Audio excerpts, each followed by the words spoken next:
We often saw Melanie's bill come to the table. Does he have any plans for any drunk driving initiatives, for national drunk driving initiatives?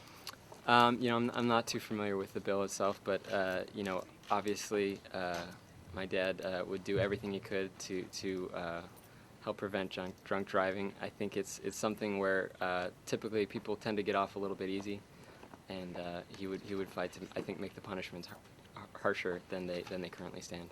Okay, and can you talk about the judge who released a killer? Obviously, it was in the news this week. If you could just talk a little bit about that and his response to that. Yeah, well, my dad actually called a judge released someone who was held in question, released them on bail, and that person went on to commit a murder, which I think my dad recognizes that was definitely a lapse in judgment for the judge, and has actually called on that judge to resign on that basis. And today here you had a heated battle, or I guess you could call it a heated battle, about a mother and father and the family values. Can you talk a little bit about that and your stance on family values and mother and father relationships? Yeah. Well, yeah, I mean, we had a good discussion about marriage. I think the definition of marriage, my father believes that marriage should be defined between a man and a woman, and I think we heard a lot of different opinions today. He will continue to feel that way, and I think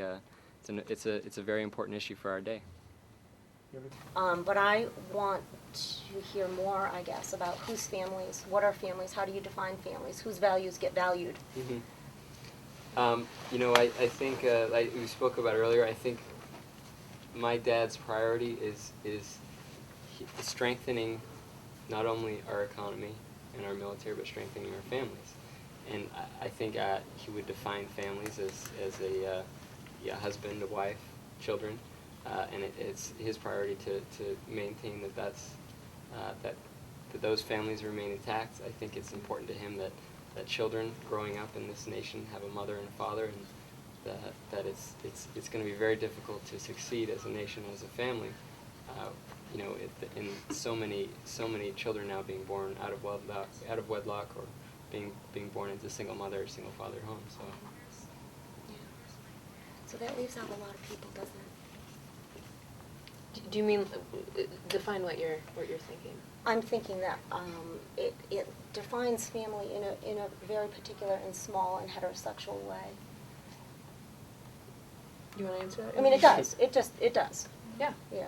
No, he believes that marriage should be defined as between a man and a woman, and that's something that he's fought for in Massachusetts and continues to fight for. So yeah. How much of a toll does it take on your family coming on the campaign trail? I mean, obviously, it's a lot of time spent away from home, but it's something that we are more than happy to do because we believe so strongly in my dad. We think that he will make a great president, and we're willing to do anything we can to help make that happen. One of the real reasons I'm behind him, obviously, is that he is my dad, but I think also the fact that I've seen what he's been able to do in his career, not only as governor, not only as a businessman or at the Olympics, but in our home. And that is the most important characteristic for me, is that he's always been a great father, now a great grandfather to our son, and I think that could be the principal reason for my deep support for my dad. You dancing? You dancing? You dancing for Dad?